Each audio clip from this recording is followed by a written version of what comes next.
Thank you. मैं स्नेहा एक grateful एलेनॉन member हूँ और सबसे पहले मैं शुक्रिया करना चाहती हूँ आपके ग्रुप का कि आज मुझे ये शेयरिंग के लिए आपने मौका दिया है।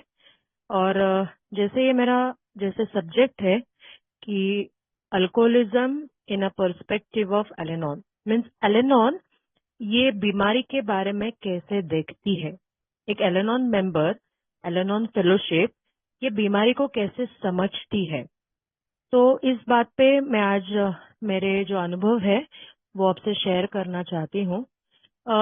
जब मुझे पूछा गया कि टॉपिक आप कौन से टॉपिक पे बात करना चाहोगे, तो मेरे दिमाग में पहले यही टॉपिक आया क्योंकि आज भी मैं ये बीमारी को एलेनॉन की मदद से समझने समझ पा रही हूँ या समझ के ले पा रही हूँ। तो वन डे एट ए टाइम के हिसाब से आज भी मैं ये बीमारी को ये बीमारी कैसे काम करती है, इस बीमारी ने मेरे लाइफ को कैसे अस्त व्यस्त कर दिया है और मेरे लाइफ पे मेरे पूरे जीवन पे, मेरे सोचने के तरीके पे, मेरे रहने खाने पीने के तरीके पे इस बीमारी ने कैसे असर किया है, ये आज भी मैं समझ रही हूँ। अभी भी मैं पूरी तरह समझ नहीं पा रही हूँ। तो इसीलिए जो भी मेरे अनुभव है आज 3 या 4 साल के ये प्रोग्राम पे रहे थे और मेरे स्पॉन्सर के साथ काम करते रहने पे और हमारे जो 12 स्टेप्स है उस पे जो मैं काम कर पा रही हूँ उससे मैं ये बीमारी को समझ पा रही हूँ।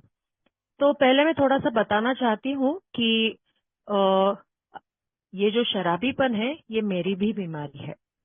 बल्कि मैं शराब नहीं पीती हूँ लेकिन मेरे घर में ये बीमारी है, तो उस वजह से ये बीमारी मुझे भी हुई है। तो पहले यही तो मुझे एक्सेप्ट नहीं था कि मैं भी बीमार हूँ। तो मैं और मेरा ए मेंबर काफी सालों से एक दूसरे को जानते थे और हमारे शादी के पहले भी हम एक दूसरे को जानते थे और शादी के पहले भी मेरे ए मेंबर मेरे शराब पीते थे, लेकिन तब भी ये बीमारी के बारे में मुझे काफी कुछ पता नहीं था। मुझे लगता था कि ठीक है यार, कभी कभार दोस्तों के साथ हो जाता है और कभी कभार थोड़ा ज्यादा हो जाता है। लेकिन जैसे हमारे शादी के पहले कुछ महीने साल और शादी के बाद के काफी कुछ साल मैंने ये बीमारी में गुजारे हैं, तब भी मैं ये एक्सेप्ट करने के लिए रेडी नहीं थी कि ये बीमारी है, क्योंकि पता ही नहीं था।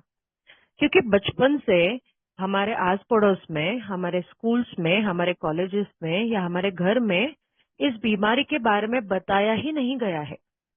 बल्कि मैं एक साइंस स्टूडेंट थी, फिर भी ये बीमारी है ये मुझे पता ही नहीं था।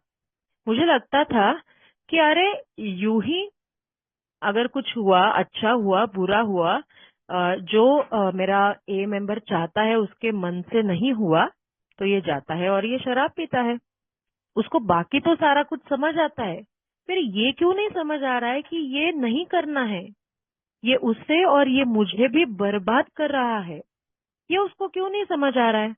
बाकी तो काफी चीजों की समझ है, लेकिन वो ये क्यों नहीं समझ पा रहा है। और बाद बाद में मुझे ऐसे लगने लगा था कि ये जानबूझ के मुझे परेशान करने के लिए, तकलीफ देने के लिए ये चीजें करता है। और धीरे धीरे धीरे धीरे ऐसे मुझे लगने लगा था कि मुझ में ही कुछ कमी है, मेरी ही वजह से ये सब कुछ हो रहा है। तो पहले ये अपने खुशी के लिए या जस्ट एंजॉयमेंट के लिए पीता है, उसके बाद मुझे परेशान करने के लिए पीता है, और उसके बाद में लास्ट मेरा ये था मानना कि ये मेरी वजह से ही पीता है। तो ये मेरा पहले तो ट्रांजिशन फेज रहा। ये बीमारी के बारे में मेरी सोच धीरे धीरे बदली। धीरे धीरे हम दोनों ने इस डिसीज में अपना रॉक बॉटम हिट करना स्टार्ट किया। फिर भी मैं ये मानने के लिए तैयार नहीं थी। रॉक बॉटम मीन्स क्या? ना मैं पीछे हटने के लिए रेडी थी, ना मेरा ए मेंबर पीछे हटने के लिए रेडी था। हम दोनों ही इस बात पे अड़े थे कि हम ही सही है और हम एक दूसरे की तरफ उंगली कर रहे थे। कि तू ऐसा करता है इसलिए मैं ऐसा करती हूँ, और उसका कहना था कि तू ऐसे करती है इसलिए मैं शराब पीता हूँ। तो ये हमेशा का टसल, ये हमेशा का झगड़ा हमारे बीच में चल रहा था।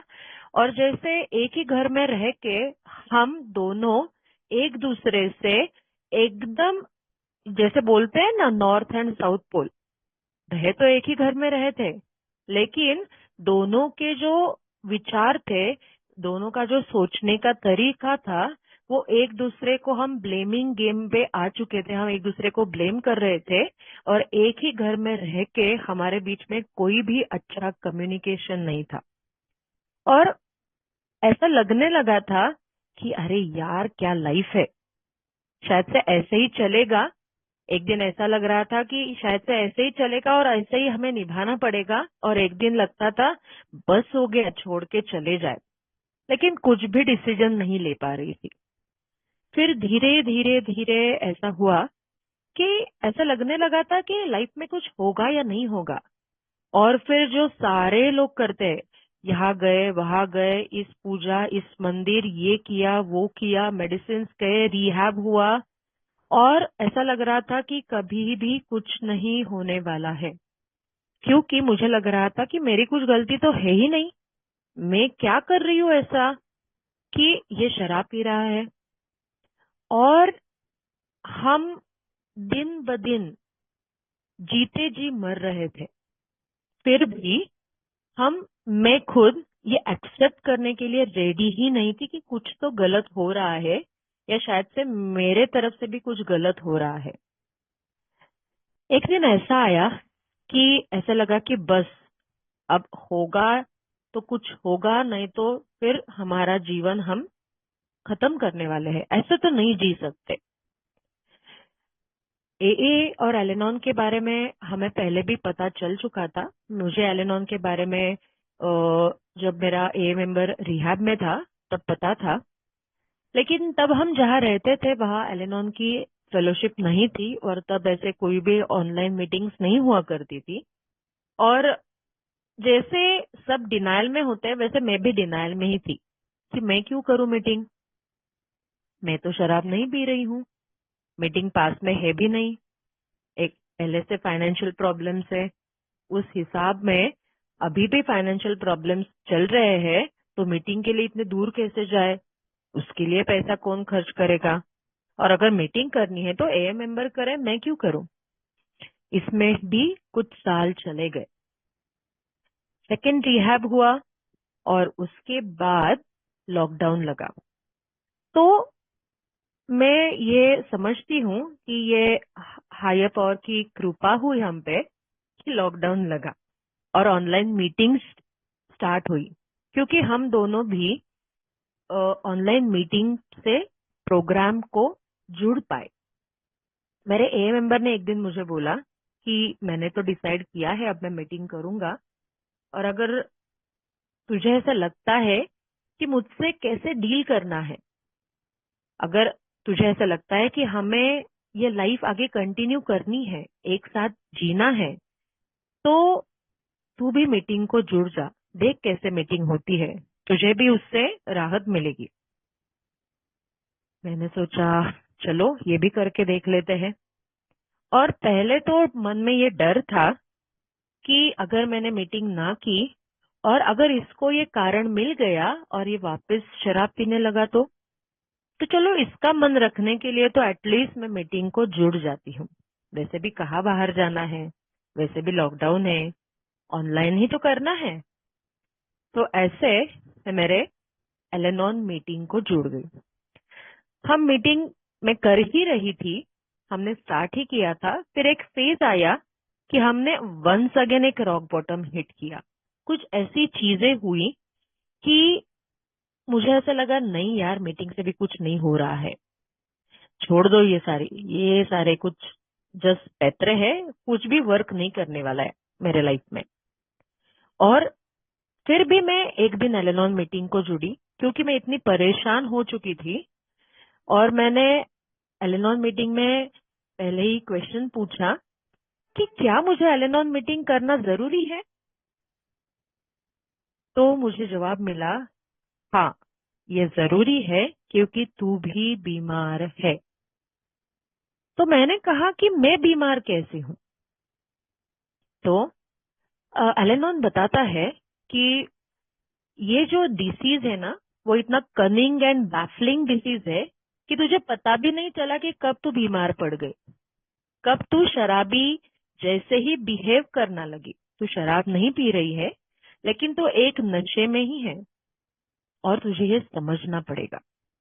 दूसरा, तुझे ये समझना पड़ेगा कि बीमारी और बीमारी से जूझता हुआ तेरा ए मेंबर, ये दोनों अलग है।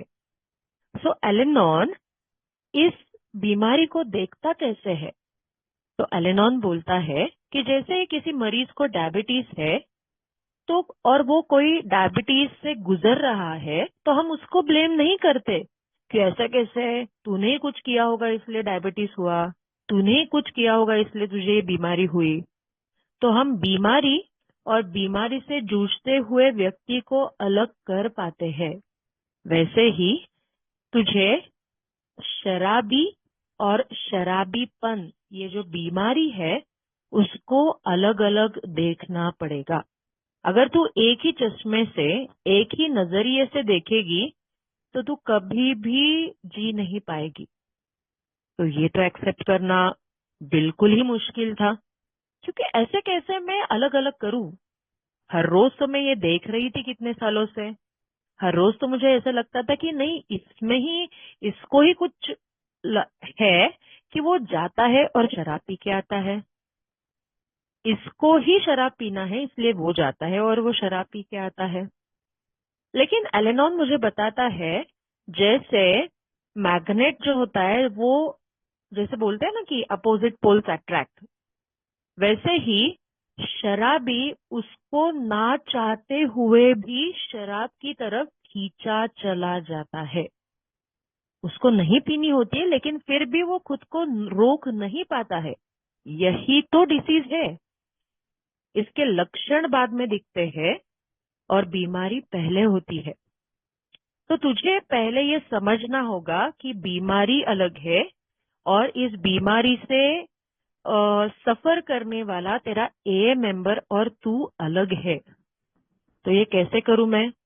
तो एलेनॉन बताता है, जैसे हमारी प्रार्थना भी है, और प्रार्थना की पहले दो लाइन भी बताती है, हमें आत्म शांति दो उन चीजों को स्वीकार करने की जिन्हें हम बदल नहीं सकते। तो एलेनॉन बोलता है, तुझे पहले ये स्वीकार करना पड़ेगा कि मैं इस सिचुएशन को, इस परिस्थिति को बदल नहीं सकती। कौन सी परिस्थिति? मुझे लगता है कि मेरी फैमिली नॉर्मल होनी चाहिए, लेकिन मेरी फैमिली नॉर्मल नहीं है। ये पहले मुझे स्वीकार करना पड़ेगा। मुझे पहले ये स्वीकार करना पड़ेगा कि डिसीज अलग है, और डिसीज से सफर करने वाला मेरा ए मेंबर अलग है। ये मैं बदल नहीं सकती। और दूसरी लाइन ऐसे बोलती है कि हिम्मत दो उन चीजों को बदलने की जिन्हें हम बदल सकते हैं। तो मैं क्या बदल सकती हूँ? मेरा दृष्टिकोण, प्रोग्राम के साथ, स्टेप के साथ, वन डे एट ए टाइम के साथ। तो मुझे ये मेरा दृष्टिकोण बदलना है। एलेनॉन ये दृष्टिकोण बदलने के लिए बोलता है, और वो भी धीरे से, प्यार से, वन डे एट ए टाइम के हिसाब से। और प्रार्थना आगे ऐसे बोलती है, और सद्बुद्धि दो इन दोनों के बीच अंतर जानने की। किन दोनों के बीच? कि मेरा लाइफ अनमैनेजेबल है, ये मेरी आज की जो परिस्थिति है, ये मुझे एक्सेप्ट करनी है। दूसरा कौन सा स्वीकार है? डिसीज अलग है, डिसीज से सफर करने वाला मेंबर अलग है। ये दोनों के बीच में मुझे अंतर जानना है, और ये करने के लिए मुझे करेज चाहिए, मुझे हिम्मत चाहिए, मुझे मदद चाहिए। ऐसे बोलते हैं ना, acceptance is the first step to change. तो पहले तो मुझे डिनायल से एक्सेप्टेंस पे आना जरूरी है। तो एलेनॉन पहले ये बोलता है कि तुझे अगर इस बीमारी को समझना है तो तुझे पहले ये एक्सेप्ट करना होगा कि यस, मैं भी बीमार हूँ, हमारी फैमिली बीमार है, और मुझे दोनों में अंतर रखना है। ये ऐसा क्यों बोलता है एलेनॉन? ये धीरे धीरे मुझे पता चला जब मैंने देखा कि मैं क्या बर्ताव कर रही थी। जब मैं ये डिसीज और सफरिंग पर्सन को अलग नहीं कर पा रही थी, तो मुझे ऐसा लग रहा था कि ये जानबूझ के ये चीजें करता है, ये मुझे चिढ़ाने के लिए ऐसी चीजें करता है, ये खुद का लाइफ तो बर्बाद कर ही रहा है, मेरा भी लाइफ बर्बाद कर रहा है। और ये जो दोष भावना थोपना है उसके ऊपर, ये तब तक मैं नहीं रोक सकती, या खुद पे जो दोष लगाते बैठ रही थी मैं कि नहीं ये मेरी वजह से हो रहा है, मुझ में ही कुछ कमी है, हमारा ही नसीब फूटा है, ये जो दोष भावना जो है ना, ये तब तक मैं नहीं बंद कर सकती जब तक मैं ये दो चीजें सेपरेट नहीं करती। तो एलेनॉन एक ए मेंबर को कैसे देखता है कि वो भी हायर पावर का बच्चा है, वो भी उच्च शक्ति का ही बालक है, जो किसी वजह से खुद को रोक नहीं पा रहा है शराब पीने से, और उसको मदद की जरूरत है। जैसे अगर घर में कोई बीमार इंसान है तो हम उसकी केयर करते हैं, हम उसके डाइट का ख्याल रखते हैं, उसके मन का ख्याल रखते हैं, ना कि हम उसको कोसते बैठते हैं। वैसे ही मुझे मेरे सफरिंग ए मेंबर को उसके डिसीज से अलग करना है, क्योंकि डिसीज तो एक उसकी शैडो है। मीन्स जैसे चांद को ग्रहण लगता है बोलते हैं ना हम, इस वजह से वो चांद की जो रोशनी है, ठंडक है, चांदनी है, वो दिखाई नहीं देती। वैसे ही प्रोग्राम बोलता है ए मेंबर भी एक अच्छा इमोशनल इंसान है, लेकिन इस बीमारी के वजह से उसकी अच्छाइयाँ नजरअंदाज हो रही है। वो खुद के ही नजरों में गिर रहा है, वो खुद के ही गिल्ट में जी रहा है। तुम्हें और उसको गिल्ट में नहीं डालना है। दूसरी चीज एलेनॉन बताती है, 3 C's जो मैं हमेशा बोलती हूँ। ये डिसीज मुझे कैसे अफेक्ट करता है कि जैसे हो जाता है ना कि मैं ब्लेम गेम में आ जाती हूँ, उसको भी ब्लेम करती हूँ और खुद को भी ब्लेम करती हूँ। तो मुझे ये भी अंडरस्टैंड करना है एलेनॉन की मदद से कि मैं उसके शराबीपन के लिए कॉज नहीं हूँ, मैं उसका शराबीपन क्यूर नहीं कर सकती, और मैं उसका शराबीपन कंट्रोल भी नहीं कर सकती। लेकिन एलेनॉन 4th C भी बोलता है कि तुझे कंट्रीब्यूट नहीं करना है। जब तक मैं शराबी और शराबीपन ये डिसीज को अलग नहीं करती, जब तक ये मुझे पता ही नहीं होता है, तब तक मैं कंट्रीब्यूट करते रहती हूँ। कैसे रहती हूँ कंट्रीब्यूट करके? मान लो मेरा जिन घर में अभी भी एक्टिव अल्कोहलिज्म है, अगर वो कोई बंदा शराब पी के आता है तो जनरली उसके घर वाले उसको इमीडिएटली सिखाने लगते हैं, क्या आज भी तू पी के आया, तुझे समझ नहीं आता क्या, ऐसा क्यों करता है? मीन्स जब वो समझने के हालत में ही नहीं है, तब उस पे गुस्सा फूट जाता है, जिसका कोई भी उपाय नहीं है, जिसका कोई उपयोग होने भी वाला नहीं है। तो जब तक मैं ये दो चीजें अलग नहीं करती, तब तक मैं वो कंट्रीब्यूट करते रहूंगी, और मैं उसको तो और गिल्ट में और सेल्फ पीटी में ढकेलते रहूंगी, लेकिन खुद को भी मैं हार्म करती रहूंगी। कैसे? अरे यार, आज फिर मैंने ऐसे बोला, क्यों बोला मैंने, जबकि मुझे पता है ये इस बोलने का कुछ भी परिणाम नहीं होने वाला है। तो और मैं गिल्ट में जाती रहूंगी, और मैं कंट्रीब्यूट करती रहूंगी। तो एलेनॉन, जैसे मैंने बोला, पहले बोलता है कि तुझे ये दो चीजें अलग अलग देखनी है। तुझे एक ऐसा देखना है कि वो भी हर तरह से खुशी से जीने के लिए लायक है, वो कोई गया गुजरा इंसान नहीं है। ठीक है, वो गलती कर रहा है, लेकिन वो जानबूझ के गलती भी नहीं कर रहा है। वो ये बीमारी से जूझ रहा है और तुम्हें और उसको मदद की जरूरत है। तो एलेनॉन पहले तो ये मेरा दृष्टिकोण बदलने के लिए मुझे मदद करता है। जब ये दृष्टिकोण बदलता है ना मेरा, तो पहले तो मैं कंट्रीब्यूट करना बंद कर देती हूँ। दूसरा, मेरे मन के अंदर जब मैं सुनती हूँ ना कि ये नहीं, ये बीमारी है, तो एक तसल्ली मिलती है, अरे यार ठीक है, चलो ये बीमार इंसान है, मैं एक बीमार इंसान हूँ। मैं नसीब को कोस देना बंद कर देती हूँ, मैं खुद को कोस देना बंद करती हूँ और मैं दूसरों, वो पर्सन को भी कोस देना बंद करती हूँ। तो एक रिलीफ मिलता है अंदर, एक पीस मिलता है माइंड को। चलो ठीक है, ये बीमारी है और हम बीमारी से निकल सकते हैं, ये एक होप भी मिल जाता है। दूसरा, जब मैं प्रोग्राम में आती हूँ तो और एक तसल्ली मुझे मिलती है कि मैं अकेली नहीं हूँ, क्योंकि तब तक तो ऐसा लग रहा था कि मैं तो अकेली ही लड़ रही हूँ। मेरे अकेले की ही परेशानियां इतनी सारी है कि बाकी लोगों को क्या पता मैं क्या जिंदगी जी रही हूँ और मैं क्या झेल रही हूँ।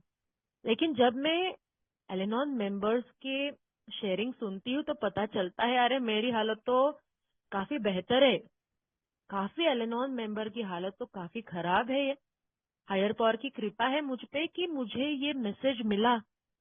और ये दृष्टिकोण बदलता है कि जैसे मैंने बोला कि हम डिसीज्ड है, हम नॉर्मल नहीं है।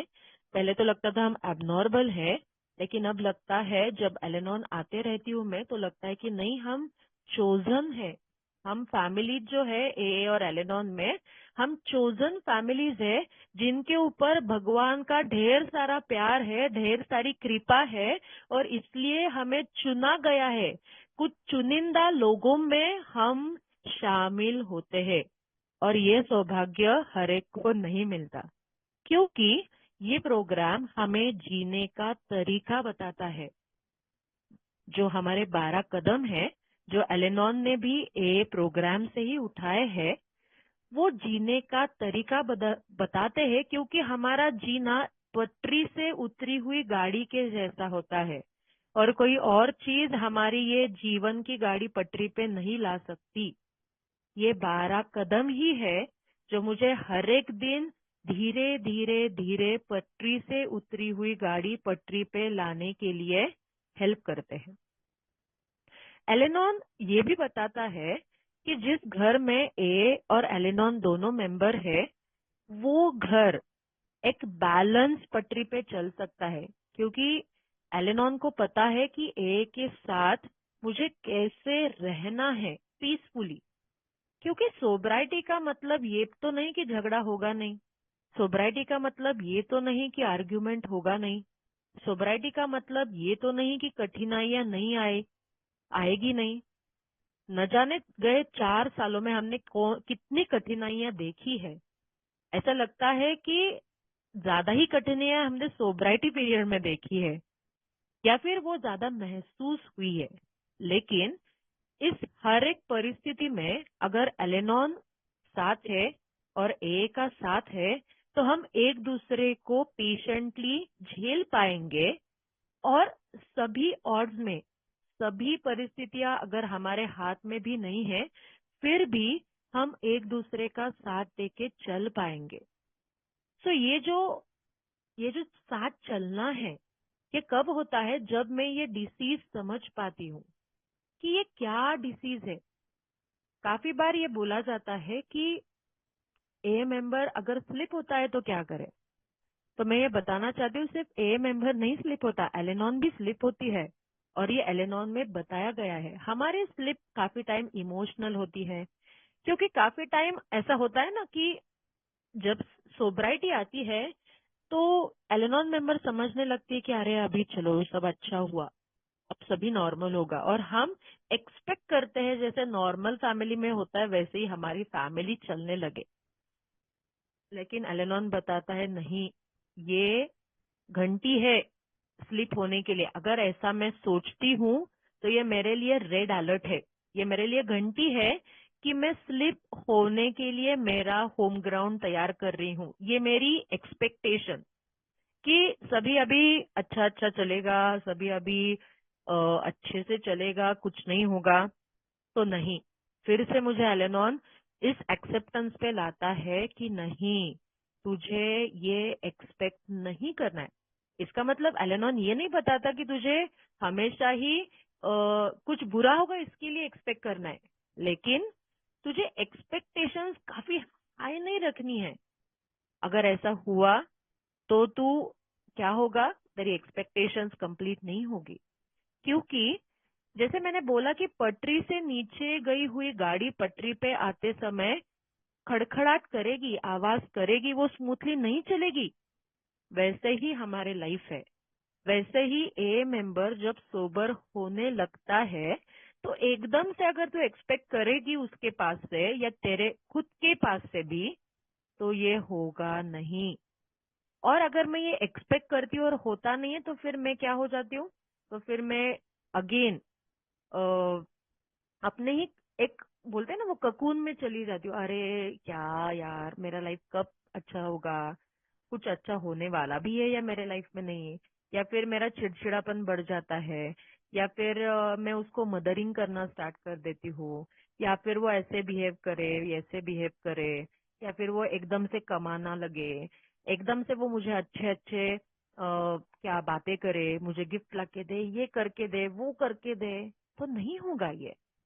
तो फिर से एलेनॉन मुझे बताता है कि ये डिसीज और डिसीज से जूझता हुआ मेंबर अलग कर, उसको टाइम लगेगा, क्योंकि ये डिसीज ही ऐसा है, बैफलिंग एंड कनिंग। तो एलेनॉन यही बोलता है। मैं आज ये इसलिए शेयर कर रही हूँ कि काफी बार ए मेंबर को लगता है कि मैं आ रहा हूँ मीटिंग में, ये काफी है। और वो काफी ए मेंबर्स के घर में जो फैमिली मेंबर्स है, जो सफरिंग अल्कोहलिक पीपल होते हैं, वो एलेनॉन तक नहीं आते। लेकिन एलेनॉन ए के बारे में कोई भी निगेटिव दृष्टिकोण नहीं रखता है। एलेनॉन ए को एक सपोर्टिंग ऑर्गेनाइजेशन है जो एक दूसरे के साथ जी पा सके। और अगर ए मेंबर उसके फैमिली मेंबर को एलेनॉन पे लाता है तो ये उसके फैमिली के लिए सबसे बड़ा गिफ्ट है। क्योंकि एलेनॉन ये दृष्टिकोण देता है उनके फैमिली मेंबर को कि डिसीज अलग है और डिसीज से जूझता हुआ इंसान अलग है, और वो भी परमेश्वर का ही बच्चा है, वो अच्छा है, वो सच्चा है, उसमें काफी गुण है। लेकिन वो डिसीज में जूझ रहा है, उसको बाहर निकलने के लिए मदद की जरूरत है, जो वो शायद से खुद नहीं मांग पा रहा है। शायद से वो इतने गिल्ट में है, शायद से उसका सेल्फ इमेज इतना डाउन है, उसका सेल्फ वर्थ इतना गिर चुका है कि वो ये खुद से एक्सेप्ट भी नहीं कर पा रहा है। तो तुझे तेरे पीस ऑफ माइंड से, तुझे तेरा प्रोग्राम लेके, तुझे डिसीज और पर्सन को अलग करके तुझे हायर पावर के ऊपर छोड़ देना है उसे। इसका मतलब ये नहीं कि उससे कुछ लेना देना नहीं है, लेकिन तू उसकी हायर पावर नहीं है। उसकी हायर पावर है जो उसके लिए भला बुरा जानती है, और उसका भी समय आएगा जब चीजें बदलेगी। ये मेरा जो दृष्टिकोण बदलता है, वो दृष्टिकोण, ये बदला हुआ दृष्टिकोण जब मेरे व्यवहार में दिखने लगता है, तो मेरे ए मेंबर को, अगर अब तक वो सोब्राइटी पे नहीं आया है, अब तक उसका ये डिसीजन नहीं हुआ है कि मुझे शराब छोड़नी है, तो लेने के लिए उसको आसानी होती है। तो मैं आज हर एक ए मेंबर को ये एनकरेज करना चाहती हूँ कि आप अपने घर वालों को एलेनॉन का बेस्ट गिफ्ट दो। जो कृपा आपके ऊपर हुई है आपके हायर पावर की, वही कृपा आपकी फैमिली भी डिजर्व करती है एलेनॉन में आने आने के लिए। और वो भी एक बीमारी से जूझ रही है। हमारे भी मन में काफी गिल्ट होते हैं, इनसिक्योरिटीज होती है, काफी चीजें हमें तकलीफ देती है, काफी चीजें हम नॉर्मल जैसी नहीं कर पाते हैं, काफी हम सोच नहीं पाते नॉर्मल जैसे, हम डिसीजन नहीं ले पाते नॉर्मल जैसे, क्योंकि ये बीमारी ने हमें भी पूरा वॉश आउट कर दिया होता है। हमारे भी सेल्फ इमेज की धज्जियां उड़ी होती है। हम भी खुद के नजरों में गिरे हुए होते हैं काफी। तो जैसे आप उठने के लिए क्या बोलते हैं, हम ट्राई कर रहे हो हायर पावर का हाथ लेके, आपके फेलोशिप का हाथ थाम के, वैसे आपके फैमिली मेंबर्स को भी जरूरत है। और एलेनॉन यही देता है दृष्टिकोण कि चलो ठीक है, स्लीप हुआ तो ये रिकवरी का पार्ट है। तो अगर वो स्लीप होता है बंदा, तो तुझे उसको कैसे हैंडल करना है। वो भी नहीं स्लीप होता है, तू भी स्लीप हो सकती है, इमोशनली, मेंटली, स्पिरिचुअली। तू भी बैंक्रप्सी में ऑलरेडी जा चुकी है, तुझे भी नहीं समझ आ रहा है। जैसे एक कोई बंदा कैंसर या डायबिटीज से गुजर रहा है, तो शायद से ट्रीटमेंट लेने के बाद, कुछ सालों के बाद, कुछ महीनों के बाद उसको वापस से तकलीफ हो सकती है।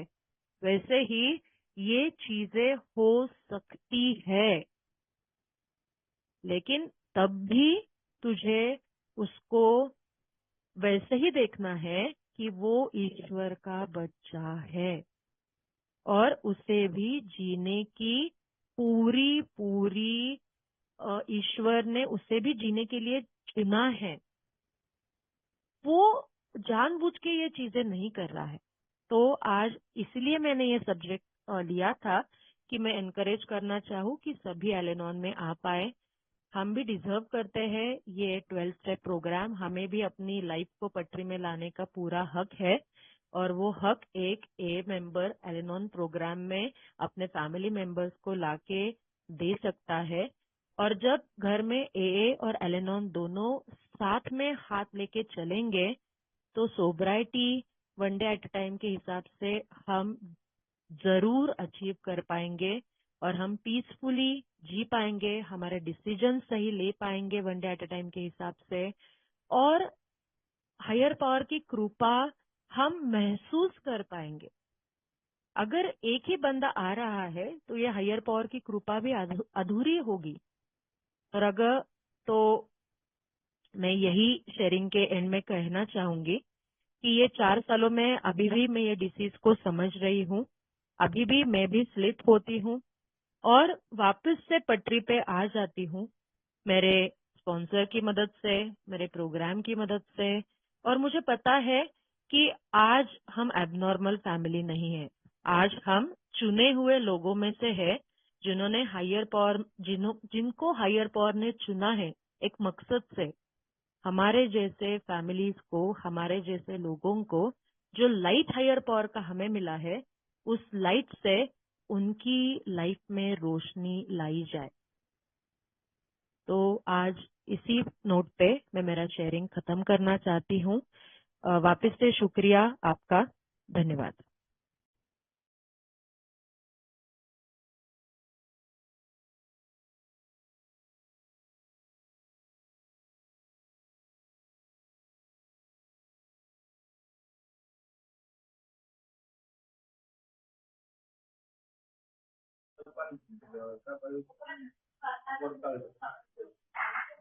धन्यवाद स्नेहा जी, बहुत बहुत धन्यवाद आपका। सुंदर एक्सपीरियंस आपने शेयर किया, बहुत बहुत धन्यवाद। फाइनल ग्रुप आपका धन्यवाद करता है, थैंक यू। नेक्स्ट हमारे Kumar Kumar ji, please mic unmute करें। हाँ जी, मेरी आवाज आ रही है? हाँ, आपका आवाज क्लियर है। क्लियर है, धन्यवाद। क्या शुरू करें? हाँ बिल्कुल जी, दोस्तों, मैं कुमार, मैं एक शराबी हूँ। हाय कुमार भाई। है परमेश्वर की अद्भुत कृपा है दोस्तों, अल्कोहलिक एनोनिमस का अलौकिक प्रोग्राम है। आप सभी भाइयों बहनों का, दोस्तों सहयोगियों का साथ है, मेरे लिए प्रार्थनाएं हैं। और मेरे पत्नी का वन डे एट ए टाइम मरे, मुझे सहकारिता है, सहकार्य है, इसलिए आज शराब की जहरीली घुट से, उससे भी घुट से दूर रखा गया हूँ। दोस्तों, मुझे दूर रखा जाना बहुत जरूरी है, क्योंकि मैं खुद के आधार पे, खुद के बल पे, किसी इंसान या इंसानी शक्ति के बल पे, किसी दुनिया के तत्वज्ञान दर्शन के आधार पे शराब की पहली जहरीली घूट से दूर नहीं रखा जा सकता हूँ। इतनी मेरी बीमारी टर्निंग डफलिंग और दोस्तों कायम से बढ़ती जाने वाली प्रोग्रेसिव है। मैं इम्पल्सिव बीमारी से पीड़ित हूँ, कंपल्सिव बीमारी से पीड़ित हूँ। जो ऑब्सेसिव बीमारी है मेरी, प्रोग्रेसिव है, और मेरे मौत के साथ ही मेरी बीमारी मरने वाली है तब तक। एक बार का शराबी, जिंदगी भर का शराबी। तो इस पे मुझे भरोसा करना पड़ता है। अगर मैं भरोसा करूंगा अल्कोहलिक्स अनोनिमस के तत्वों पे, अल्कोहलिक्स अनोनिमस की सूचनाओं पे, अल्कोहलिक्स अनोनिमस के अनुभवों पे, तो मेरी जिंदगी बदलने में मदद होती है। जैसे अभी नेहा ने कहा कि दो पहिए हैं और दोनों पहियों को ठीक तरीके से चलने के लिए वो जो पुर्जे है वो ठीक ठाक होने चाहिए। पटरी से उतरी हुई रेल को पटरी पे चढ़ाना ये मुश्किल काम होता है, खुद के बल पे अगर करे तो। सेल्फ विल से हम चलते थे बहुत साल से। दोस्तों, मेरी शराबियत जो मद्यपान की बीमारी है, 27 साल का मेरा एक्टिव अल्कोहलिज्म है। 27 साल, जिसमें से 7 साल 8 महीनों तक अल्कोहलिक्स अनोनिमस का मैसेज मिलते हुए भी मैं अल्कोहलिक्स अनोनिमस की मीटिंगों में, इस प्रोग्राम में नहीं आ पाया था। और जैसे स्नेहा ने कहा कि लॉकडाउन जो था कोरोना का, वो हमारे लिए परमेश्वर की बहुत बड़ी कृपा थी, वो ब्लेसिंग थे। क्योंकि लॉकडाउन में 2 जुलाई 2021 को ईश्वर ने फिर से एक बार खींच कर मुझे अल्कोहलिक्स अनोनिमस की मीटिंग में लाकर बिठाया। और उसके पश्चात जैसे स्नेहा ने कहा, कुछ महीनों में ही, पहले 2-3 महीनों में ही मैंने फिर से रॉक बॉटम हिट करने की कोशिश करी। मतलब वो गई है, फिर से रॉक बॉटम हिट हुआ। चिड़चिड़ापन, बहुत सारा चिड़चिड़ापन था। आरआईडी मेरा कायम ट्रिगर हो रहा था। रॉक बॉटम केवल शराब पीने से नहीं होता है। रॉक बॉटम मेरा साइकोलॉजिकल, इमोशनल, इंटेलेक्चुअल, बिहेवियरल, सभी तरीके से मैं रॉक बॉटम हिट कर सकता हूँ। रॉक बॉटम है नैतिकता की अधोगति, अधःपतन। रॉक बॉटम होता है कि मेरे मॉरल जो होते हैं उसूल, या मेरा मॉरल कंडक्ट जो होता है, नैतिक आचरण जो होता है, वो पूरी तरह से रॉक बॉटम को, अधोगति को जाना, नीचे निचले स्तर पे जाना। तो वो हिट करते थे, हम दोनों झगड़ते थे, बहुत सारी चीजें होती थी। और दोस्तों, कुछ बार मैंने झगड़ा भी किया नेहा से कि तो अलादम क्यों ज्वाइन नहीं करती, तो अलादम ज्वाइन करेगी तो मेरी सोसाइटी में मदद मिलेगी। क्योंकि एक पहिए पे गाड़ी नहीं चलती, एक पहिए पे गाड़ी नहीं चलाई जाती पति पत्नी के जीवन में। तो दोनों पहिए ठीक तरीके से चाहिए। और फिर से परमेश्वर ने यहाँ पर भी कृपा करी, वो अलाराम में आई। आज वो मुझसे ज्यादा अच्छे तरीके से अलाराम का काम कर रही है। ये भी ईश्वर की कृपा है और वो होना भी चाहिए। और उसकी सहायता से आज प्रोग्राम के बारे में मैं सोचता रहा हूँ, प्रोग्राम में एक्टिव हूँ, और प्रोग्राम ही मेरी लाइफ लाइन है। अल्कोहलिक्स अनोनिमस का दायरे कदमों का प्रोग्राम। तो आज का विषय जो है बहुत जरूरी है। मैंने बहुत सोचा कि मैंने जब 7वां कदम उठाया था, मैं परंपराओं पे ज्यादा बात नहीं करता। परंपराओं का मेरा अध्ययन या थोड़ा अनुभव कम है, क्योंकि ऑनलाइन मीटिंगों में जो हूँ, और ऑनलाइन मीटिंगों में आमने सामने तो फेस टू फेस तो मुलाकातें नहीं होती। कभी कभार कोई फोन करता है, बहुत सारे लोग फोन भी नहीं करते। अभी अभी 2 जुलाई 2025 को 4 साल पूरे हुए मेरी सोसाइटी के परमेश्वर की कृपा में। और 4 सालों में क्या ज्यादा क्या कम, वो सोचना पड़ता है।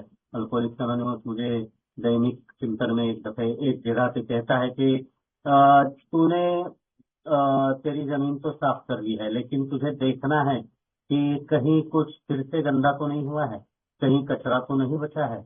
वो भी पिछला कचरा भी साफ करना तेरी जिम्मेदारी है। और जो फूल उगे हैं खूबसूरत से, जो फूल के पौधे उगे हैं, जो फूल खिले हैं, तो उनको भी देखना है तुझे हर रोज। वन डे एट टाइम का प्रोग्राम है। आज हम बात करने वाले हैं कि 7वीं जो परंपरा है, स्वावलंबन, 7वीं परंपरा। हम आत्मनिर्भर हमें होना, हमारा आत्मनिर्भर होना बहुत जरूरी है, बहुत जरूरी है। हमने आत्मनिर्भर होने की जो एहसास है, वो जिम्मेदारी है, वो हमने खुद लेनी चाहिए। और दोस्तों, बहुत सारे ग्रुप्स में मैंने देखा, सारी की सारी जो परंपराएं हैं उनमें सात्विक जो परंपरा है वो ज्यादा आकर्षित करते हैं मुझे। ना कि किसी बॉक्स में कितना आता है योगदान, आर्थिक योगदान, बल्कि सात्विक परंपरा कहते हैं मुझे कि स्वावलंबन, तेरा आत्मनिर्भर होना बहुत जरूरी है समूह के दृष्टिकोण से। तो एक समूह को आत्मनिर्भर होना बहुत जरूरी है। और मेरा ये विश्वास है, मेरी ये आस्था है कि अगर मैं पर्सनल लाइफ में 12 स्टेप यानी 12 कदमों का कार्यक्रम मैं अगर एक्शन में नहीं लाऊंगा 12 कदमों का आचरण नहीं करूंगा वन डे एट टाइम के आधार पे, तो मैं समूह में, एक ग्रुप में मैं परंपराओं का पालन नहीं कर सकता। अल्कोहलिक्स अनोनिमस के 12 जो ट्रेडिशंस है उनका पालन अगर बखूबी मुझसे हो, ये अगर मेरी चाहत है, तो मुझे मेरे निजी जीवन में 12 कदमों का पालन करना, आचरण करना बहुत जरूरी है। क्योंकि 12 कदम नहीं तो अल्कोहलिक्स अनोनिमस नहीं, फिर परंपराएं तो बाद में आती है। अगर अल्कोहलिक्स अनोनिमस ही ना हो तो परंपराओं का क्या करें, कोई फायदा नहीं है, कोई मतलब नहीं है। तो इसलिए सातवीं परंपरा से क्या रिश्ता है, तो ये दोनों एक दूसरे से जुड़ी हुई है। सातवें कदम के बारे में बहुत ही रोचक कथाएं, सत्य कथाएं या रोचक हैपनिंग जो है, प्रसंग जो है, घटनाएं जो है, वो मुझे आकृष्ट करती है, आकर्षित करती है। बीडब्ल्यू का अनुभव बीडब्ल्यू ने बोला है कि क्या हुआ था कि 1935 में, 1935 में अल्कोहलिक्स अनोनिमस की शुरुआत तो हुई, आरंभ तो हुआ, और वो बढ़ने लगी। 4 साढ़े 4 साल में अल्कोहलिक्स अनोनिमस बहुत सारी जगहों पे अमेरिका में फैला, फिर इंग्लैंड में, ऑस्ट्रेलिया में, यूरोप में उसके बारे में पूछा जाने लगा, कई कई ग्रुप डेवलप किए गए। और दोस्तों, वो जो पहले कुछ साल थे वो आर्थिक दृष्टि से बहुत ही डिपेंडेंट थे, बहुत ही कमजोर थे, बहुत ही कमजोर थे। तो बीडब्ल्यू ने क्या किया कि एक दफे विनती करी सभी ए मेंबर से कि 1 साल के लिए $1 का वो $1 भेज दे, 1 साल के लिए $1 भेज दे, ताकि जो सेवाएं हैं वो दे सके। हुआ यूं था कि 1941 में, 1941 में एक अखबार में अल्कोहलिक्स अनोनिमस के बारे में छप के आया, बहुत अच्छी अच्छी बातें छपी हुई थी। और वो पढ़कर, उस वक्त तो सोशल मीडिया था नहीं, टेलीफोन भी किसी किसी घर में होते थे, तो वो पढ़कर बहुत सारे फोन बीडब्ल्यू को आने लगा। उस वक्त 2 ही लोग थे काम करने वाले, बीडब्ल्यू और उसका एक असिस्टेंट। और बहुत सारे खत भी आए, इतने सारे खत आए कि उनको जवाब देना भी मुश्किल हो गया था। 2 ही लोग थे काम करने वाले। तो बीडब्ल्यू ने इसीलिए कि सोचा कि हर जगह पे, अलग अलग जगह पे हमारी एक कचहरी हो, ऑफिस हो, जहाँ पे एक टेलीफोन लाइन हो और एक पेड पर्सन हो कि जो ये सेवाएं दे सके, कम्युनिकेशन कर सके। लेकिन दुर्भाग्य से या सौभाग्य से कहे कि उससे बहुत ही ठंडा रिस्पॉन्स मिला। और फिर बीडब्ल्यू बहुत गुस्सा हुआ, बीडब्ल्यू को बहुत गुस्सा आया, बहुत चिड़चिड़ापन महसूस करा। बीडब्ल्यू का RID ट्रिगर हो गया, 5वें 6ठे साल में RID ट्रिगर हो गया। रेस्टलेस हुआ, इरिटेटिंग हुआ, डिसकंटेंट हुआ, खुद से बड़बड़ाने लगा। गुस्से में नहीं, हम शराबी लोग, मैं तो बड़बड़ाता हूँ, अभी भी होता है मैं, कि कोई चीज अगर मैं अच्छे के लिए कर रहा हूँ और वो हो नहीं रहा है, चीज बन नहीं पा रही है, तो मैं भी चिड़चिड़ाता हूँ, खुद से बातें करने लगता हूँ, ये ऐसा नहीं, ये वैसा नहीं, ये मेरा नसीब ही ऐसा है, क्या भगवान को पता नहीं है, ईश्वर को पता नहीं है, ईश्वर जानता है सब कुछ, फिर भी मुझे तकलीफ होता है, वगैरह वगैरह वगैरह। तो बीडब्ल्यू का भी वैसे ही हाल हुआ था। हम अलग नहीं है दोस्तों, शराबी अलग नहीं होता है, शरीर अलग है, घटनाएं प्रसंग अलग है, लेकिन अनुभव वही है, सेम टू सेम। जो बीडब्ल्यू को हुआ, जो बॉब को, डॉक्टर बॉब को, जो डॉक्टर बॉब ने अनुभव किया, वही नहीं करता हूँ, हर शराबी करता है। बस देखने का नजरिया होना चाहिए, तो वो नजरिया देता है लिटरेचर। तो उसी समय एक शराबी भाई बहुत ही कमजोर, बहुत ही रेस्टलेस था, बहुत ही कठिनाइयों से गुजर रहा था। वो बीडब्ल्यू के पास आया था। तो बीडब्ल्यू के पास आने के बाद बीडब्ल्यू ने झट से उसके लिए बेडरूम तैयार करी, वहां पे उसे बिठाया, खिलाया पिलाया, और जेब में $5 थे। उसे हफ्ते की उस वक्त की कमाई बीडब्ल्यू के तहत केवल $30 थी, एक हफ्ते की कमाई। उसमें से $5 थे, जेब में से निकाल के उसने उस शराबी भाई को दे दिए। और वो $5 जो अ, दुकान से कुछ खाने पीने की चीजें लाने के लिए जरूरी थे, वो उसके लिए इस्तेमाल किए जाने वाले $5 उसने उस शराबी भाई को दे दिए। और फिर उसे बहुत अच्छा लगा। दिल कहता है मुझे बहुत अच्छा लगा, मुझे बहुत अच्छा लगा, यानी मेरे अहंकार को बहुत सुख, बहुत आनंद, बहुत खुशी महसूस हुई। तो ये बीडब्ल्यू ने अपना खुद का शेयर किया। उसी के बाद उसी का चलाया जाने वाला जो क्लब, यानी अल्कोहलिक्स एनोनिमस की मीटिंग में जहाँ पे चलती थी, तो वो एक क्लब, एक मीटिंग में उसकी मीटिंग में गया, उस मीटिंग में गया बीडब्ल्यू। तब उस क्लब के जो ट्रेजरर थे, उन्होंने बताया, सभी से आह्वान किया, विनती करी कि अपने समूह के पास एक भी पैसा नहीं है, अब इस जगह का हम किराया भी नहीं दे सक पाएंगे, तो इसलिए मैं विनती करता हूँ आज ज्यादा से ज्यादा किसी में आप अपना आर्थिक योगदान दे दें। और फिर बीडब्ल्यू ने जेब में से 50 सेंट का, यानी 50 पैसा बोलो, 8 आना, तो 50 सेंट का एक कॉइन डाला सिटी बॉक्स में। फिर एक आने का 1 सेंट का एक कॉइन डाला, और बीडब्ल्यू ने देखा कि मैंने जो कॉइन डाला है, 50 सेंट के कॉइन की आवाज ऊंची आई, और जो छोटा वाला कॉइन था उसकी आवाज ही नहीं आई। और फिर बीडब्ल्यू के मन में ये ख्याल आया, यार मैंने ये कॉइन डाले, मैंने योगदान दिया, लेकिन किसी के ध्यान में नहीं आया। और वही क्षण था, वही पल था, बीडब्ल्यू के दिमाग में फिर से एक बार फ्लैश चमकी, और बीडब्ल्यू कहता है कि मैंने जो $5 उस शराबी को निकाल के दिए, वो मैंने मेरे अहंकार के लिए निकाल के दिए, मेरा घमंड के लिए। मैं खुद को महान, श्रेष्ठ मान सकूं, और मैं मानने लगा था।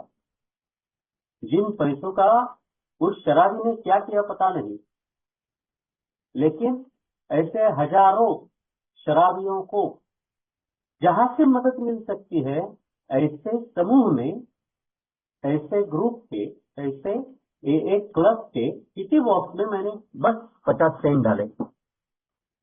और फिर बीडब्ल्यू ने ये तय किया कि आज से मैं ये नहीं करूंगा। दोस्तों, ये जब पढ़ता हूं मैं, तो इसका सीधा संबंध आता है 7वें कदम से, क्योंकि 7वां कदम मुझे नम्रता सिखाता है। 7वां कदम उच्च शक्ति के सामने पूरी तरह से लीन होने के लिए, पूरी तरह से शरण जाने के लिए कहता है, पूरी शरणागति। शरणागति यानी खुद की इच्छा के सामने हार मानकर ईश्वर की शक्ति के द्वारा मेरे न्यूनतम, सूक्ष्म, माइन्यूट स्वभाव दोष और चरित्र दोष निकाल दे, हायर पावर निकाल दे। इसलिए खुद की इच्छाएं, मैं कुछ हूं, कौन हूं, क्या हूं, ये सब चीजें छोड़नी पड़ती है। अहंकार 7वां कदम हो या 7वीं परंपरा हो, अहंकार, क्या मैं मेरे ऊपर ज्यादा खर्चा करता हूं, जितना होना चाहिए उससे ज्यादा? क्या मैं समूह में आते हुए भी, जहां पे मेरी जान बची है, जहां पे मुझे जिंदगी जीने के लिए नई सांस मिली है, नई राह मिली है, नई दिशा मिली है, नया जीवन मिला है। क्या मैं समूह में खुद होकर कुछ कंट्रीब्यूट करता हूँ? अगर 7वां कदम मैंने ठीक तरीके से उठाया है तो ही मैं 7वीं परंपरा का आदर करूंगा, तो ही मैं 7वीं परंपरा का आदर करूंगा। विनम्रता, विनता, नम्रता किसे कहते हैं? मैं कौन हूँ और कैसा हूँ, इसकी पूरी पहचान मैं खुद को खुद से करा दूं और खुद में अच्छे बदलाव लाने के लिए, खुद में सुधार लाने के लिए मेरे मन की पूरी तैयारी होगा। यही विनम्रता है, यही नम्रता है। तो क्या मुझमें है? मैंने सोचना है। 7वीं परंपरा का डिक्लेरेशन होता है, घोषणा होती है, बताया जाता है ट्रेडिशन सेवक का, लेकिन उसका आचरण क्या मुझसे होता है? मैं जन जागरण में जाता हूँ, मैं कन्वेंशन में जाता हूँ, मैं डे विजिल, नाइट विजिल, विल्टाथॉन, फलाना फलाना। मीटिंग करना जरूरी है, मीटिंग करना जरूरी है। अल्कोहलिक्स अनोनिमस में ये सारे मार्ग है जहाँ पर मैं ज्यादा से ज्यादा मेरी सोब्राइटी को पक्का करता चलूं। लेकिन 10,000 रुपया अगर मैं किसी कन्वेंशन में जाके खर्चा कर रहा हूँ, 5,000 खर्चा कर रहा हूँ, 2,000 2,500 खर्चा कर रहा हूँ, जैसे BW ने $5 दे दिए उस शराबी को, मजबूर शराबी को, तो इससे मैं जा रहा हूँ, लेकिन पिटी बॉक्स में मेरी जेब से 20 रुपया भी नहीं निकलता है, 10 रुपया भी नहीं निकलता है, नहीं दिया जाता है। तो क्या मैं मेरे समूह के सामने, समूह के साथ हूँ? क्या मैं उच्च शक्ति ने जो आशीर्वाद दिया है मुझे, जो ब्लेसिंग दिए है, अल्कोहलिक्स अनोनिमस का जो ग्रुप रहता है, समूह रहता है, वो ब्लेसिंग होता है मेरे लिए, मेरी लाइफलाइन है। अल्कोहलिक्स अनोनिमस की मीटिंग है, अल्कोहलिक्स अनोनिमस का शेयरिंग, अल्कोहलिक्स अनोनिमस की किताबें, लिटरेचर, अल्कोहलिक्स अनोनिमस के भाई बहन, दोस्त सहेलियां, ये ब्लेसिंग है मेरे लिए। मैं उत्तरदायी हूँ, मैं जिम्मेदार हूँ। तो 7वीं रूढ़ी जो है, तो 7वीं परंपरा, तो वो मुझे जिम्मेदारी का एहसास कराती है।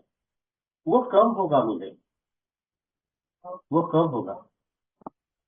मेरे एक पॉलिसी ने मुझे 1.5 साल पहले कॉल किया अचानक से, कुमार भाई मैं फलाना फलाना कन्वेंशन में जा रहा हूँ, मस्त मेरी बीवी को साथ मिलूंगा, मेरी बेटी को, मेरे बेटे को साथ मिलूंगा, हम मस्त जाएंगे, मौज करेंगे, कन्वेंशन भी होगा, बहुत सारे लोग आने वाले हैं, स्टार स्पीकर आने वाले हैं, ये वो सब कुछ बताया हुआ। और फिर वो जाकर भी आया। 2 महीने के बाद उसने फोन किया, हमने वहाँ पे बहुत सारे स्पीकर आए थे, बहुत सारे स्पीकरों ने कदम से बात करी, अपने अनुभव शेयर किए, मुझे बहुत अच्छा लगा। तो मैंने उसे एक सवाल पूछा, कितनी मीटिंगों में तो हाजिर रहता है भाई? उसे मैंने रिक्वेस्ट करी थी कि भाई रोज की एक मीटिंग, कम से कम 1.5 घंटे की मीटिंग, 90 मिनट की। शराबिया और 90 का बहुत जबरदस्त नाता होता है। एक 90 मिनट की मीटिंग, एक 90 मारने के लिए जब मैं बाहर जाता हूँ तो कितनी 90 हो जाती है पता नहीं चलता, कितना समय जाता है पता नहीं चलता, कितना पैसा खर्चा होता है पता नहीं चलता। तो क्या मैं 90 मिनट की एक मीटिंग नहीं कर सकता? एक जगह पर बैठ के कर सकता हूँ। तो मैंने उससे पूछा कि भाई तुम मीटिंग करता है क्या? तो बोला हाँ, जब जब भी टाइम मिलता है तब मैं मीटिंग करता हूँ, जब भी टाइम मिलता है तब मैं मीटिंग करता हूँ। तो मैंने उससे पूछा यार, जब भी टाइम मिलता है तब तुझे शराब पीती क्या? चलो आज काम बहुत है, शराब नहीं पियेंगे, चलो आज घर में काम है, शराब नहीं पियेंगे, ऐसा तो नहीं होता। पहला प्रेफरेंस तूने शराब को दिया था, है ना? तो बिट्टू को मेरे जाना जरूरी है। और फिर मैंने उससे पूछा कि यार तू कितना खर्चा कितना किया, कन्वेंशन को गया, खर्चा कितना किया? बोले ज्यादा कुछ नहीं, 25-26 हजार रुपया खर्चा हो गया, हम सब गए थे, मस्त वो एयर कंडीशन रूम में रहे, आते जाते हुए वो ट्रैवलिंग का खर्चा ये वो सब। तो मैंने उससे एक छोटी सी बात पूछी, एक 90 कितने रुपए की आती है यार? एक 92 जो पीता था। तो हर एक का एक अलग अलग रहता है ना, ब्रांड अलग रहता है। मैं तो देसी पे आया था, 26 रुपए की मिलती थी 90। तो मेरा कर्तव्य बनता है कि मैं कम से कम 26 रुपए तो किटी बॉक्स में मेरी इच्छा से HOW को याद रखते हुए ऑनेस्टली, ओपन माइंडेडली और विलिंगली मैं डाल दूं। तो बोले नहीं यार, 100-125 रुपए की आती थी मेरे 90। तुम क्या तू डालता है, योगदान देता है? तकलीफ परंपरा की बात होती है, वो देना होता है क्या? वो देना जरूरी होता है क्या? ये उसका सवाल था। तो दोस्तों ये क्यों होता है? कदम पे काम नहीं, कदमों में प्रोग्राम पे काम नहीं हुआ है, इसलिए वो एहसास ही नहीं है कि मेरे लिए इतने हजारों लोगों ने कितना क्या करके रखा है, कितना क्या करके रखा है। और इसीलिए सातवीं परंपरा जो है वो सेल्फ कंटेंट, स्वावलंबन, आत्मनिर्भरता बताती है। अगर मुझे आत्मनिर्भरता की आत्मनिर्भरता का स्वाद चखना है, आत्मनिर्भर होने की खुशी चखनी है, तो मुझे समूह में, मेरे ग्रुप में, सिटी बॉक्स में जो भी मेरी जो मुझसे हो सकता है वो योगदान मैंने देना है। और वो भी घमंड से नहीं, वो भी घमंड से नहीं, अहंकार से हिलाने के लिए नहीं, मेरे कर्तव्य के रूप में। और शराबी के लिए, मेरे जैसे शराबी के लिए बहुत जरूरी है, बहुत जरूरी है कि मैं उस अनुशासन में खुद को लाऊं। अनुशासन, परिश्रम, अनुशासन और निरंतरता, ये बोला गया है। मैंने परिश्रम लेने चाहिए, मैंने अनुशासन में रहने के लिए सीखना चाहिए, और इन दो चीजों में मैंने निरंतरता को रखना चाहिए, continuously, one day at time के बेस पे। तो ये तब तक नहीं हो सकता तब तक मेरी लिमिट मुझे पता नहीं चलती। मेरी लिमिटेशन मुझे पता होनी चाहिए कि मेरी सोच कहाँ तक जाती है, मेरी इमोशंस कहाँ तक छलांग लगाती है, मेरी इच्छाएं, मेरे ख्वाब, मेरे सपने, मेरी योजनाएं कहाँ तक छलांग लगा सकती है, और प्रत्यक्षता में क्या हो सकता है। ये मेरी लिमिटेशन है। मैं बातें खूब करूंगा, खूब, इतनी अच्छी बातें करूंगा, मैं योजनाएं बनाऊंगा, मैं अच्छी इच्छाएं रखूंगा, मैं बड़े बड़े सपने देखूंगा, लेकिन प्रत्यक्ष आचरण में मैं क्या हूं, ये मुझे 7वां कदम सिखाता है भाई। 7वें कदम बहुत गहराई से हमें दिया गया है। वही स्वावलंबन, खुद की मर्यादाओं को पहचानना, लिमिटेशंस को पहचानना। अहंकार मेरी मर्यादा के बाहर है, मेरे लिमिट में अहंकार नहीं आता, घमंड, वो मेरी लिमिट की बात नहीं है, तो वहां तक छलांग लगानी नहीं है मुझे, क्योंकि मैं सीमित हूं मेरे खुद के लिए। मेरा अहंकार, मेरा घमंड, मैं, मेरा, मुझे, इतने में ही सीमित हूं। और फिर सोब्राइटी जिसे हम कहते हैं, एक्चुअल में सोब्राइटी है ही नहीं। मैं महसूस कर रहा हूँ कि 4थे साल में मैंने महसूस किया, क्या है सोब्राइटी का मतलब, क्या है सोब्राइटी का मतलब, मैं जानता ही नहीं। और जिसे मैं सोब्राइटी कहता हूँ वो मध्यमुक्त अवस्था है, केवल शराब से दूर हूँ, सोबर नहीं हूँ, अल्कोहल फ्री हूँ, सोबर हूँ ही नहीं। क्योंकि मेरी सोच में, मेरी जज्बातों में, मेरी भावनाओं, इच्छाओं, कामनाओं में, मेरे ख्वाबों में पैसा है, सेक्स है और प्रतिष्ठा, मनी, सेक्स एंड पावर, ये 3 ही चीजें हैं, ये 3 ही चीजें हैं। 7वां कदम मैंने नहीं उठाया, मैंने बड़े बड़े दोषों को तो हम खुद में से हटाया। बड़े बड़े दोष जो है दिखने वाले, जिससे मैं स्ट्रेच हैमर होता हूँ, जिससे मेरा सीधे सीधे नुकसान होता है, उनको तो मैंने छोड़ दिया। लेकिन मैंने मेरे घमंड को नहीं छोड़ा है, मेरी lust of money, lust of sex और लस्ट ऑफ ऑनर, इन 3 चीजों को नहीं छोड़ा है। चौथे साल में प्रवेश करते ही मेरा एक्सीडेंट हुआ था पिछले साल, मैंने बताया था आपको। उसके बाद में मुझे सोचने के लिए बहुत सारा समय मिला, बहुत वेदनाओं यातनाओं से गुजरा हूं दोस्तों, बहुत बहुत बहुत, शारीरिक भी, मानसिक भी, वैचारिक भी, भावनिक भी, सामाजिक भी, बहुत यातनाओं से गुजरा हूं। तो उस वक्त मैं सोच रहा था कि क्या मैं ये लस्ट को मुझसे अलग कर सकता हूं, उन लस्ट को, हवस को, पैसे की हवस, सेक्स की हवस और प्रतिष्ठा की हवस, हवस ही बोलते उसे, बड़ा होना है। मेरे साथ वाले शराबी भाई से मैं कितना बड़ा हूं, है ना। 7वां कदम कहता है वो दोष है वो निकाल दे, तू खुद नहीं निकाल सकता, तू प्रार्थना कर, तहे दिल से कर। वही घमंड, वही बड़प्पन, वही आकर्षण का केंद्र होना 7वीं परंपरा जो है वो खारिज करती है। जैसे एक ग्रुप में मैं था, एक फिजिकल ग्रुप पे जाता था, मैं 15 दिन भी गया वहां पे। उसके बाद में नो प्रोग्राम, तो नो अल्कोहलिक्स एनोनिमस, जहाँ पे अल्कोहलिक्स एनोनिमस नहीं, वहां पे कुमार जा नहीं सकता। तो वहां पे डेविड का कॉन्शियस लिया था उन्होंने, और फिर खर्चा वर्चा निकाला कि यहाँ पे लेंगे, हॉल का खर्चा, साउंड का खर्चा, और पोस्टर्स का खर्चा, विज्ञापन का खर्चा, और फिर खाने पीने का खर्चा, सब कुल मिला के करीबन 28-30 हजार तक वो अमाउंट निकली। अब बात ये होती है कि किटी में कितना जमा है, हम अल्कोहलिक्स एनोनिमस जीएस और जनरल सर्विस ऑफिस को कितना भेजते हैं, समूह का कर्तव्य है वो छोड़कर, और जो नवागत आता है, क्या हम उनको बिग बुक देते हैं, क्या हम उनको 12 कदम 12 परंपराएं की किताब देते हैं, क्या किसी को हम दैनिक चिंतन की किताब देते हैं, किसी वक्त में से खर्चा, ये खर्चा होना जरूरी है। जैसे किराया होता है, जैसे लाइट बिल होता है, वैसे ही वो है, क्या हम करते हैं। और वो करने के पश्चात हमारे पास कुछ राशि बच जाती है, तो जितनी राशि बची है उसमें जो भी करना है करो ना। तो बोले नहीं यार, 500-600 रुपए जमा हो जाते हैं, अब देवी दिन लेना है तो हम ही 4-5 लोग हैं, हम 5-6 हजार निकालेंगे तो 30,000 हो जाएंगे।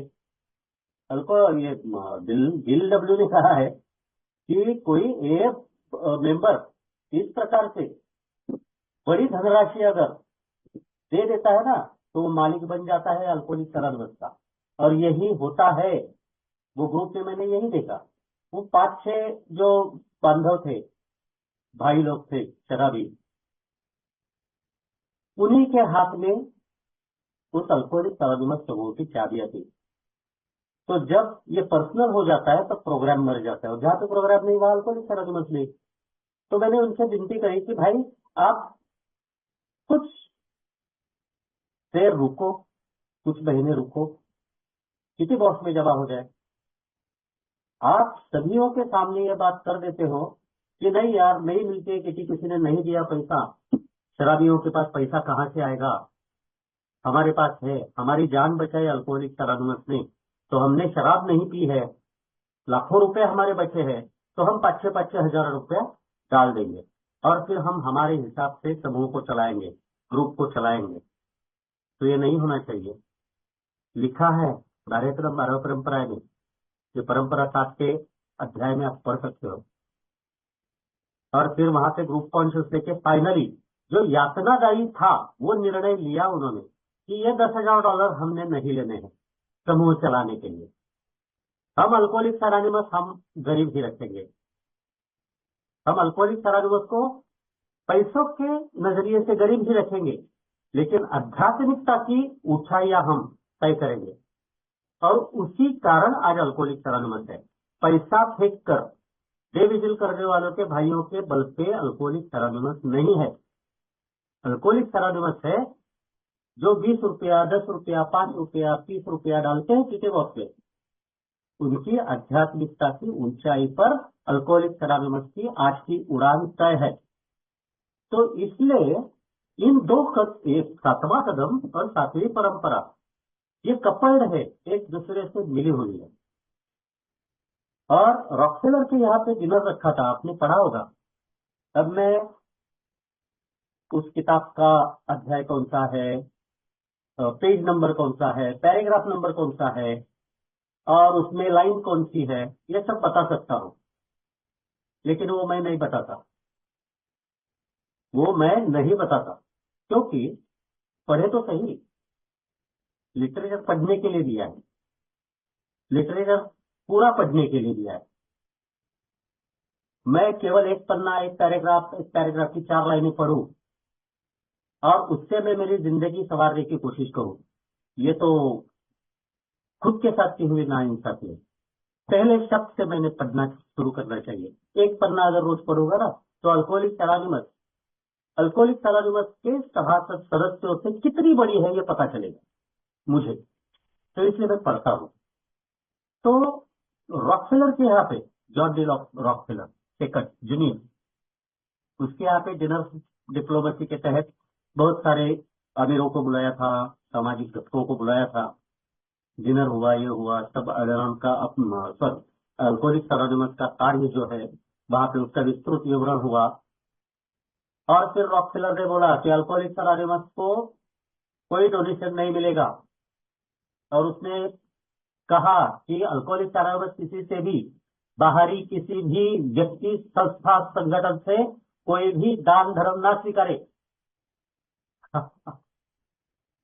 बहुत बड़ा शौक था उस वक्त, बहुत बड़ा शौक था ये, क्योंकि बहुत गंदी हालत थी अल्कोहलिक्स एनोनिमस की, भिखारी से भी बदतर हालत थी, कुछ काम नहीं कर पा रहे थे। लेकिन उस निर्णय ने, जो अल्कोहलिक्स एनोनिमस के मेंबर्स वहां पे गए थे, एक सोच लेकर गए थे कि यहाँ से कुछ आर्थिक हमें सपोर्ट मिलेगा और फिर अल्कोहलिक्स एनोनिमस अमीर हो जाएगी और अल्कोहलिक्स एनोनिमस अस्पताल खोलेगी, ऑफिसेस खोलेगी और ये करेगी, वो करेगी, फलाना फलाना फलाना। वो सब सपने चकनाचूर हो गए जॉन डी रॉकफेलर की एक सेंटेंस है, मात्र एक सेंटेंस है, कि alcoholics anonymous must be financially poor but spiritually rich. Yes, और उस वक्त अल्कोहलिक्स एनोनिमस को एक फैसला लेना पड़ा कि हम हमारे ही कंट्रीब्यूशन से इस संस्था को चलाएंगे, जितना भी कंट्रीब्यूशन आएगा उतने कंट्रीब्यूशन में काम करेंगे। और इसीलिए उनको सबको अपनी इच्छाएं, सेल्फ विल, अपने सपने, अपनी कल्पनाएं, अपनी योजनाएं खुद की स्वयं की, अमीर बनने के, अल्कोहलिक्स एनोनिमस को अमीर बनाने के सपने, सबसे बड़ा संगठन बनाने के सपने, सब कुछ त्याग देना पड़ा, अहंकार को त्याग देना पड़ा, नम्र होना पड़ा, विनम्र होना पड़ा कि यस, मैं मेरी मेहनत से, मेरी इच्छा से आर्थिक योगदान में पैसे जुटाऊंगा। और इसलिए ये एक सामुदायिक आत्मनिर्भरता और सामुदायिक गरीबी, सामुदायिक गरीबी, ये तत्व बोला है। उस तत्व के कारण आज अल्कोहलिक्स एनोनिमस दिख रही है, ना कि $5,000 डालेंगे डे विजिल करेंगे, $10,000 डालेंगे डे विजिल करेंगे, 25,000 रुपए डालेंगे, कन्वेंशन में जाके एंजॉय करके आएंगे, इसलिए नहीं, इसके बल पे अल्कोहलिक्स एनोनिमस नहीं है। मैं किटी बॉक्स में कितना योगदान करता हूँ मेरी औकात के हिसाब से। कुमार एक्स की क्या औकात है? कुमार एक्स की औकात है 20-25 रुपया, 26 रुपए के 90 भरता था कुमार एक्स, और बादशाह जैसा बर्ताव करता था, तो 26 रुपया कुमार एक्स से आज क्या औकात है, तो 26 रुपया देगा कुमार एक्स। जितनी मेरी औकात है उतना मैंने स्वेच्छा से देना है। और फिर इससे क्या हुआ है, जो सच में सातवें कदम का आचरण करते हैं ना, उन्हें यह पता चलेगा, उन्हें यह पता है, ह्यूमिलिटी जो है, कंटिन्यूएशन, वन डे एट ए टाइम में कंटिन्यूएशन, कदमों का आचरण करने के लिए पिछले 1 से 6 कदमों का आचरण में कंटिन्यूअस अगर करते रहूंगा तो ही 7वां कदम मेरी समझ में आता है। और 7वां कदम और 7वीं परंपरा, ये दोनों 8वां कदम और 8वीं परंपरा के लिए बेस है, बेस, नींव है, नींव, फाउंडेशन है, तभी जाके हम आगे सही तरीके से बढ़ सकते हैं। तो इसलिए मुझमें अगर 7वां कदम काम नहीं कर रहा है तो मैं 7वीं परंपरा के बारे में मैं अलग सोचता हूं। मैं अल्कोहलिक्स एनोनिमस की मर्यादा के चौखट से बाहर जाके सोचता हूँ, और मैं बाहर जाके सोचने वाला हूँ, चौखट से बाहर जीने वाला हूँ, इसलिए तो शराबी हूँ। तो इसलिए दोस्तों, मेरे घमंड को, मेरे अहंकार को खारिज करने के लिए, मुझ में जिम्मेदारी का एहसास बढ़ाने के लिए ये बहुत जरूरी है। 7वां कदम निजी जीवन में और 7वीं परंपरा समूह के, समुदाय के, अल्कोहलिक्स एनोनिमस ग्रुप के सेवा के लिए, जो भी सेवा हम करते हैं अल्कोहलिक्स एनोनिमस के ग्रुप में, उसके लिए जरूरी है 7वीं परंपरा। अहंकार टूट जाता है और जिम्मेदारी का एहसास शुरू होता है, और उसका इस्तेमाल, उसका उपयोग होता है मेरे घर में, फैमिली में। उसका उपयोग होता है, मैं जब फैमिली घर की चौखट से बाहर निकलता हूँ, तो मैं आजू बाजू की मेरी सोसाइटी में कैसे रहता हूँ, दुनिया में कैसे बर्ताव करता हूँ, वो जिम्मेदारी का एहसास लेकर जाता हूँ।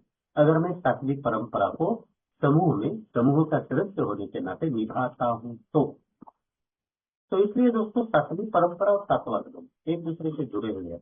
तो बस यही कहना है कि भाई, 7वें कदम का डिक्लेरेशन हर ग्रुप में होना चाहिए। 7वें कदम के लिए हर एक का उतना ही कंट्रीब्यूशन होना चाहिए जितना वो खुशी से दे सकते हैं, अपनी खुशी से। और 7वीं परंपरा के कंट्रीब्यूशन के माध्यम से ही जितना भी समूह का खर्चा है वो उस चौखट में होना चाहिए।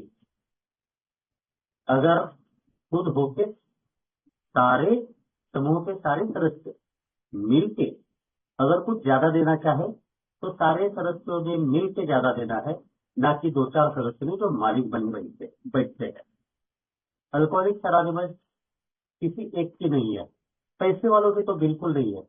इसलिए गरीबी सामुदायिक गरीबी सामुदायिक गरीबी कब तक, ये बेस प्रिंसिपल है अल्कोहलिक्स एनोनिमस की आध्यात्मिक उन्नति का, प्रगति का, विकास का, जिसके बल पे आज अल्कोहलिक्स एनोनिमस है। तो दोस्तों, बस यही कहना था, जितना मेरी समझ में आया उतना मैंने बोला है। किसी को सवाल है तो पूछ सकते हो, किसी का दिल दुखा है तो माफी नहीं मांगूंगा। कृपा करके कदम उठाए, आचरण में लाए और फिर परंपराओं का सही तरीके से संज्ञान ले। धन्यवाद चेयरमैन साहब, धन्यवाद भाइयों बहनों दोस्तों के लिए। रुकता हूँ। धन्यवाद कुमार भाई, बहुत बहुत धन्यवाद आपका। सुंदर तरीके से आपने एक्सपीरियंस शेयर किए टॉपिक के पर। स्नेहा जी, कृपया मुझे होस्ट कर दिए, मैं अभी थोड़ा निकल गया था बाहर। स्नेहा जी। जी जी। कसं करायचं असतं ते? मेरे नाम पे क्लिक करे तो आ जाएगा। हाँ हाँ, 1 मिनट। इसकी बहन की मुझे इसकी बहन की मुझे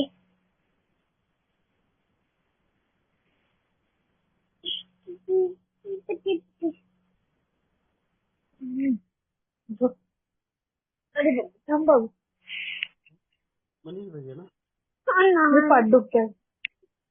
पाठ दुखते बोला ठीक आहे। हाँ मनीष थैंक यू तू खाली एखादी